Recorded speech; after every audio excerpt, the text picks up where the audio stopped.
Oh, and along the way, he always says, stop blaming workers for making a decent wage and having benefits in a shortened work week so we can spend time with our families and enjoy the fruits of our labor. I come from a family of Yankees, not the baseball team, who believe that you were not worthy if you didn't work yourself to the bone, as many of us have grown up, I'm sure, with that kind of culture in our families. That if you were sick, you should come to work. That if your child was sick, you should come to work. That if the roads were thick with ice and snow and nearly impassable, you should come to work. That if you were exhausted from rotating shifts and 50, 60-hour weeks, you should come to work. And that if you didn't, you weren't worthy and should be demeaned or disciplined, and it's all BS.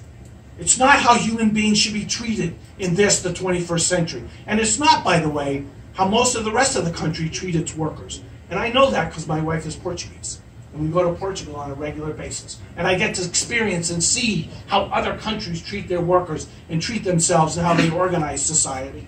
It's very different than how we have it in the US.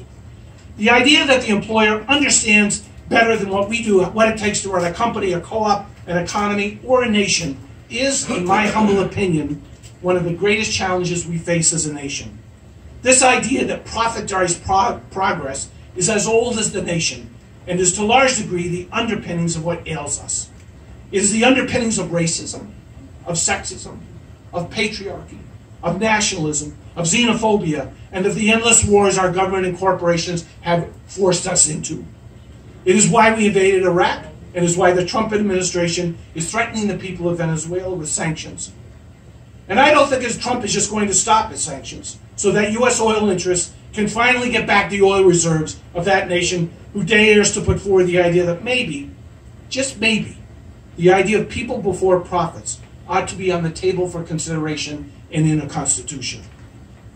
During the time a Republican in the late 50s called Dwight David Eisenhower was president, and my grandmother on my dad's side was on the steering committee of the Republican National Committee, the top tax rate for the wealthy was 90%.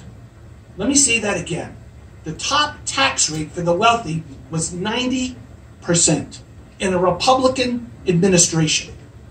Not only that, business only expected a profit of around 5 to 8%. And our nation was economically much stronger than we are now.